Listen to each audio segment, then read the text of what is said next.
Hello tout le monde, comment vous allez? J'espère que vous allez bien. Je suis un petit peu en retard. Je fais ma révision, hein, fait que c'est normal là, que par moment, je me suis un petit peu plus concentrée à réviser avant de venir vous expliquer un peu la matière aujourd'hui. On rentre dans une complètement nouvelle matière. On va arranger un petit peu la lumière. Une nouvelle matière complètement. On est dans la mobilisation de ressources humaines. On est dans mon deuxième cours. C'est un cours qui est bien, en fait, qui nous explique pourquoi est-ce que c'est important de savoir mobiliser notre ressource humaine. Quand on parle de ressources humaines, on ne parle pas du département simplement là, de RH qu'on trouve dans notre département. Hein. On parle de la capacité d'avoir des gens, des travailleurs et des gens dans notre équipe. Bonsoir tout le monde. Donc, j'ai fait une petite introduction hâtive.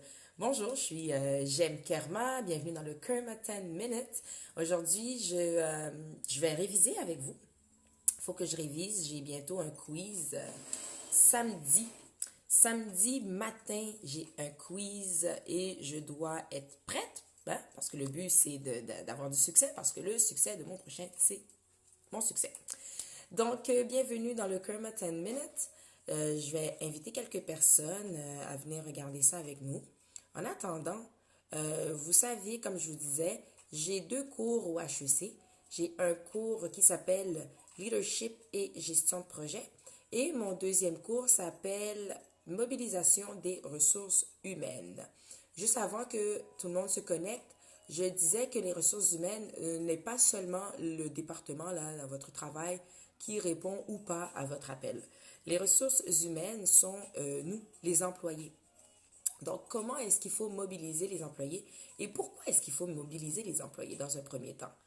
Dans un premier temps, justement, l'objectif de notre cours, c'est de nous apprendre à prendre des bonnes décisions, de nous apprendre à intervenir de manière efficace auprès des organisations et aussi développer une certaine compréhension qui est structurée pour comprendre ce qui soutient le développement durable et le climat mobilisateur. Donc, mobiliser des gens, c'est mettre des gens à notre service. Okay. Je sais pas, la lumière de mon téléphone bouge un peu, je ne sais pas pourquoi. Now it's too much. OK. Donc, on commence. Dans un premier temps, il faut comprendre qu'on mobilise dans certains contextes. Dans un premier temps, le contexte le plus, pas le plus, mais les trois contextes dans lesquels on va mobiliser, c'est un changement dans l'environnement socio-économique. Ensuite, on peut aussi mobiliser si on a des raisons qui nous incitent ou qui incitent les organisations à s'intéresser à la mobilisation. Et comme autre raison de mobiliser des ressources, donc de mobiliser nos employés, notre équipe, c'est souvent parce qu'il y a une évolution dans la pratique de la gestion des ressources humaines. Donc, il y a beaucoup de raisons. Là. Je vais arranger mon téléphone. Là. Ma luminosité stresse un peu. Et voilà. Superbe! Alors, voici les trois raisons pour lesquelles on doit mobiliser souvent une équipe. Comme on a dit, c'est qu'il y a des changements dans l'environnement socio-économique. On voit aussi qu'il y a des raisons qui incitent une organisation à vouloir s'intéresser à la mobilisation. Et comme troisième raison, c'est que souvent, il y a des évolutions dans la gestion des ressources humaines et du rôle du service de ressources humaines. Donc là, on parle du département. En ce moment, on est dans beaucoup de changements. En effet, les employeurs changent. On change au niveau technologique, politique, la pression économique et sociale, les parties prenantes, les compétences. Donc, les employeurs deviennent de plus en plus exigeants, ce qui est de plus en plus stressant pour les employés. On s'intéresse un peu et on s'inquiète un peu pour la santé mentale des employés. Ensuite, les employeurs deviennent de plus en plus complexes. Quand on regarde l'organigramme, c'est un peu plus complexifié, là où on se demande qui est le patron, qui est notre collègue, qui est le patron de qui. On devient plus virtuel dû à l'avancement technologique. On a des employeurs qui sont plus diversifiés au niveau générationnel. Surtout là, on parle du départ tranquille des boomers. au niveau culturel et au niveau du sexe aussi, du genre. Donc, il y a beaucoup plus de femmes, il y a de cultures diverses et des âges divers dans les entreprises. Saviez-vous que, saviez-vous que dans 10 ans, la population de 65 ans et plus va dépasser celle de 0 à 19 ans? 0 à 19 ans, c'est la relève. Donc, les 65 ans et plus vont dépasser la relève. On va avoir intérêt à mobiliser les ressources, ça c'est sûr. Notre façon de travailler aussi change, compte tenu de nos valeurs, de notre culture encore. Elle change compte tenu aussi de l'horaire, de l'importance que le travail a, l'importance du travail d'équipe. Donc ça, c'est notre manière de travailler qui change. Elle est plus flexible. On a plus la possibilité de décider où, quand et avec qui est-ce qu'on travaille. On a on est plus cognitif, notre façon de travailler est plus cognitive. Donc, au lieu de simplement exécuter, on fait un peu appel à notre intelligence. Un peu. Des fois beaucoup, mais un peu. C'est flou. Parfois, notre façon de travailler est floue. On mélange facilement la vie privée avec le travail. Le travail a des statuts plus diversifiés, comme on disait tout à l'heure, mais contrairement à tout à l'heure, on ne parle pas de personnes diversifiées, mais de travail diversifié. On parle de travailleurs virtuels, travailleurs à temps partiel, travail à l'extérieur. Donc, le travail est plus diversifié. Les titres d'emploi, les statuts d'emploi sont plus diversifiés. On voit aussi que c'est beaucoup plus fragmenté, donc un peu séparé, puis ensemble en même temps, de l'humain et la techno. Tout à l'heure, on a parlé de l'avancement technologique, c'en est une autre raison. Le travail est un peu plus, notre façon de travailler est plus supervisée. On a des indicateurs de performance de plus en plus, donc on nous watch. Et notre travail, notre façon de travailler, elle change aussi par rapport aux lieux de travail qui sont repensés généralement pour favoriser le travail d'équipe. Les personnes changent également, donc nous, vous, tu, il, elle. OK? Vous avez compris? Donc, on change.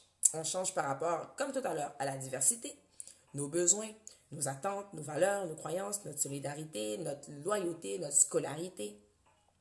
On change.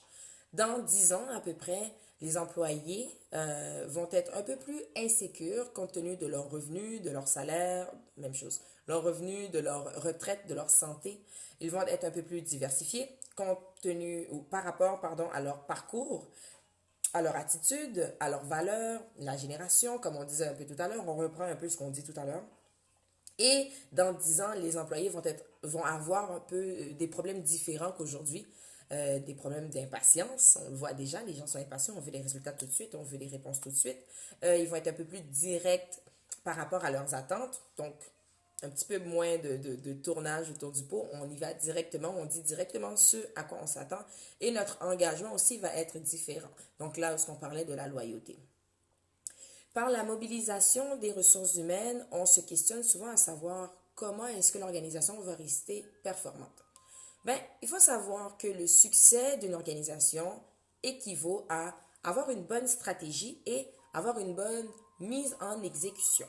Ça prend les deux, OK?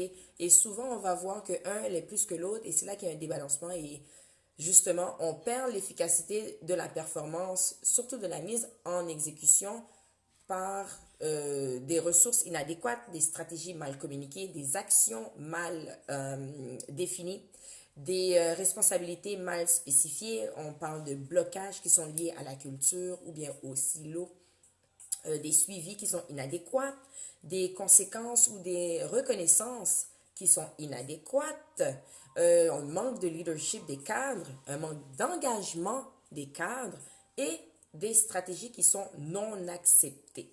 Donc ça, c'est comme ça est-ce qu'on perd de la performance compte tenu de la mise en exécution, même si on a une bonne stratégie.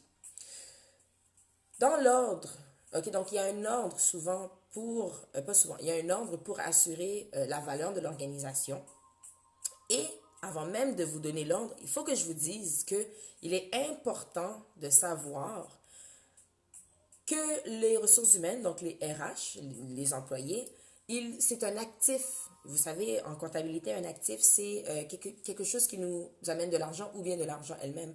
Donc, les RH, c'est un actif dans lequel on se doit d'investir. Et quand on parle d'investissement, c'est justement dans l'ordre pour assurer la valeur de l'organisation. Donc, entre l'employé, entre le client et l'actionnaire, c'est justement dans cet ordre-là. L'employé est notre source la plus importante. On doit créer un endroit irrésistible pour que le travailleur vienne travailler. Le client, par la suite, vient en second lieu. Et là, on doit créer non seulement un endroit irrésistible, mais des produits et des services irrésistibles pour attirer les clients. Et à la fin, on a les actionnaires où ce qu'on doit avoir une organisation top-notch, pas des compétitions, j'ai oublié le mot que je voulais dire, mais bon. Une organisation qui est irrésistible et qui est très alléchante pour les actionnaires.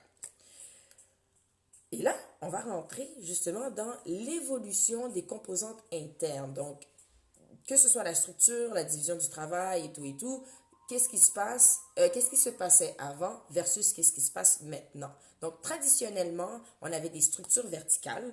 Donc, structure verticale, un patron, un sous-patron, puis les opérateurs. Maintenant, on a plutôt une structure horizontale. Tout à l'heure, on parlait de la complexité du travail compte tenu des gens, l'organigramme qui est un peu plus flou, qui est le patron de qui, c'est dû au fait que la structure est un peu plus horizontale. La division du travail, autrefois, c'était un travail qui était très divisé. Aujourd'hui, on prône la polyvalence. Autrefois, donc traditionnellement, le contrôle était hiérarchique, c'est notre patron qui nous contrôlait. Et maintenant, on a un peu plus qu'est-ce qu'on appelle l'imputabilité, le empowerment. Alors, j'ai été chercher la définition pour vous. L'imputabilité, c'est la responsabilité, c'est l'implication, c'est l'imputation, hein, et c'est la responsabilité pénale, donc une responsabilité où ce qu'on peut perdre ou ce qu'on peut payer si elle n'est pas bien prise. Ensuite de ça, traditionnellement, on avait des compétences qui étaient très étroites et spécifiques. Maintenant, on a des compétences qui sont un peu plus élargies. Quand je pense, exemple, dans la gestion de projet, c'est quand même quelque chose de très élargi. On doit avoir des compétences un peu dans tout. Unique, tu me demandes laquelle est plus bénéfique. Je vais t'avouer que je ne sais plus de quoi on parle parce qu'il y a un petit délai. Donc, si tu reposes la question avec lequel est le plus bénéfique, en me précisant de quoi on parle, ça va être superbe. Je pense qu'on parlait de bonne stratégie et de mise en exécution et il faut faire les deux. C'est vraiment les deux, il faut s'appliquer sur les deux. Si ce n'est pas la bonne réponse, s'il te plaît, repose-moi la question. Donc, encore une fois, dans l'évolution des composantes internes, on parle de l'exécution. Autrefois, on était des exécuteurs. Maintenant, nous sommes des participants. On participe à un projet, on participe à un rêve, on participe, nous sommes des participants et non plus des simples exécutants. Je me prends une petite pause breuvage.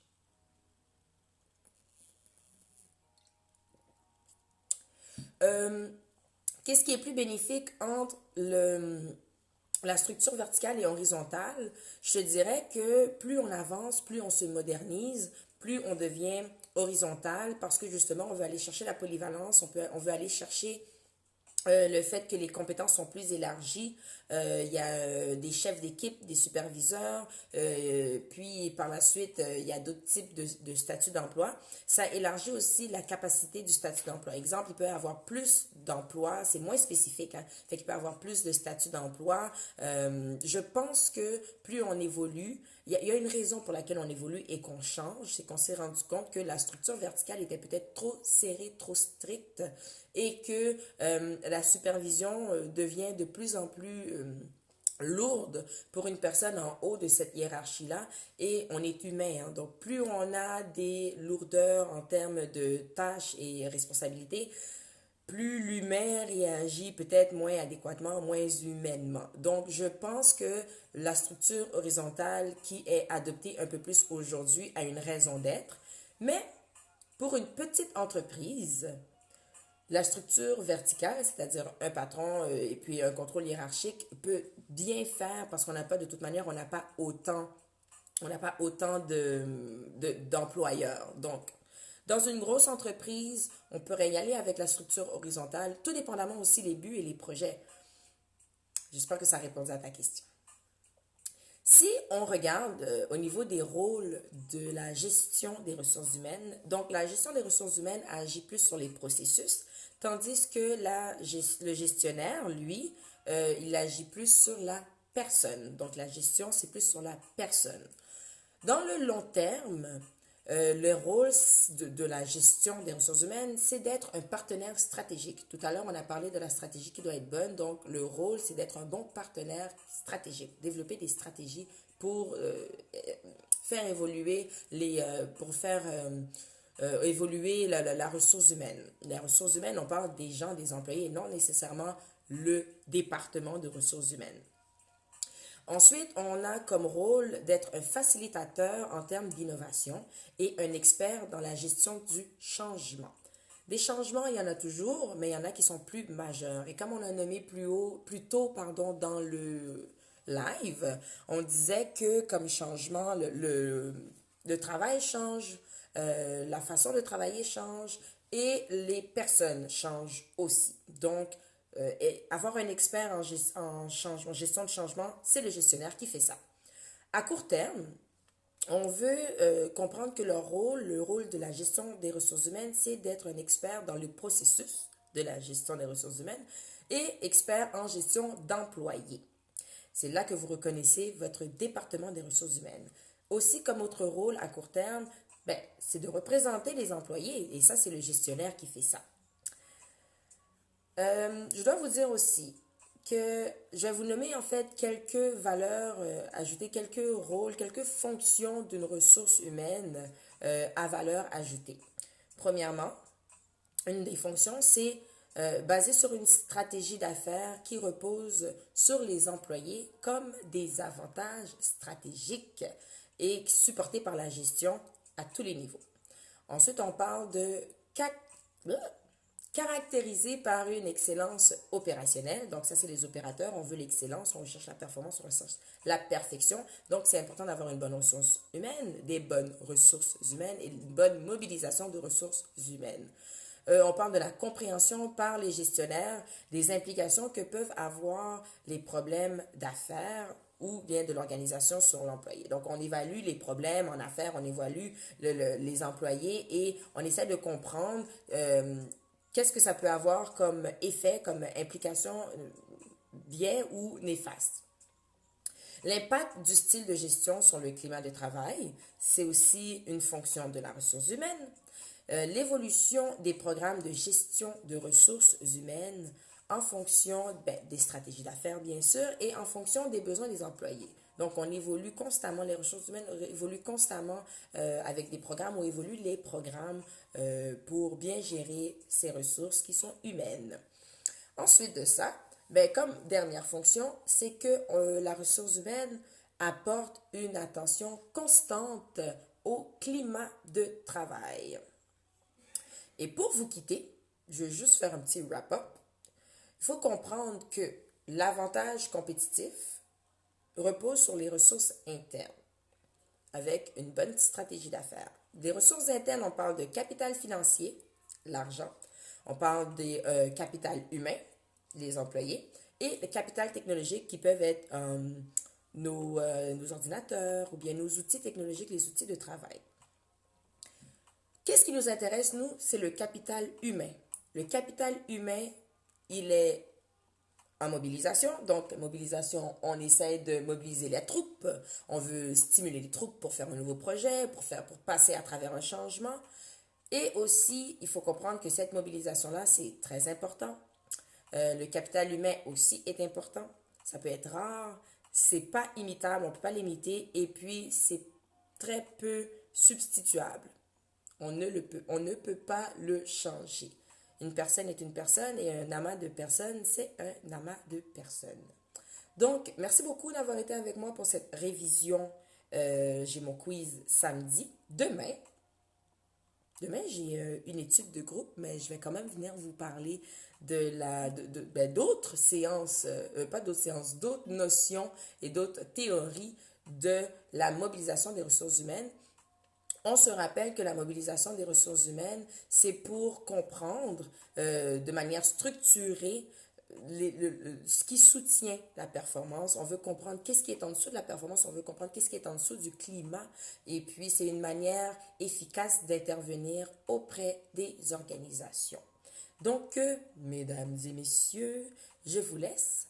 Je vais me préparer pour aller dormir. La semaine n'est pas terminée. Et puis, ben, je suis déjà fatiguée. Vous voyez mes cernes?